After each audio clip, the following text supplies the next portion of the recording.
విజయవాడలో ఇటీవల వ్యభిచార గృహం గుట్టురట్టు చేసిన పోలీసులకు వైసీపీ నేత పట్టుబడడం సంచలనం రేపుతుంది. యూట్యూబ్ ఛానల్ పేరుతో బోర్డు పెట్టి లోపల స్పా ముసుగులో వ్యభిచారం నడుపుతుండగా పోలీసులు రైడ్ చేసి 23 మందిని పట్టుకున్నారు. అందులో 10 మంది నార్త్ ఇండియన్ అమ్మాయిలు, 13 మంది విటులున్నారు.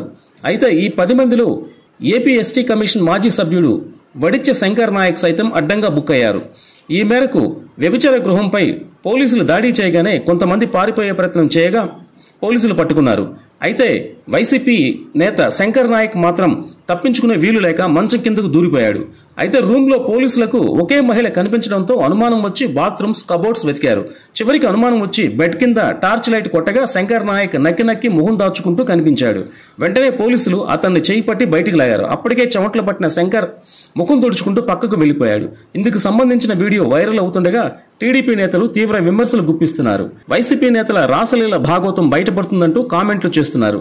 ఇక సత్యసాయి జిల్లా ధర్మవరంకు చెందిన శంకర్ నాయక్ వైఎస్ జగన్ కు అత్యంత సన్నిహితుడు. ఫిబ్రవరి 9 వరకు శంకర్ రాష్ట్ర ఎస్టీ కమిషన్ సభ్యుడిగా కొనసాగారు. అధికారులు పోలీసులను బెదిరించినట్లుగా ఆరోపణలున్నాయి. ఈ వ్యభిచారం కేసులో శంకర్ నాయక్ను A10 గా నమోదు చేశారు. చలసాని ప్రసన్న భార్గవ్ అనే వ్యక్తి యూట్యూబ్ ఛానల్ అడ్డం పెట్టుకుని స్పా సెంటర్ నిర్వహిస్తున్నట్లుగా మాచవరం సిఐ ప్రకాష్, విజయవాడ సిపి రాజశేఖర్ బాబు తెలిపారు.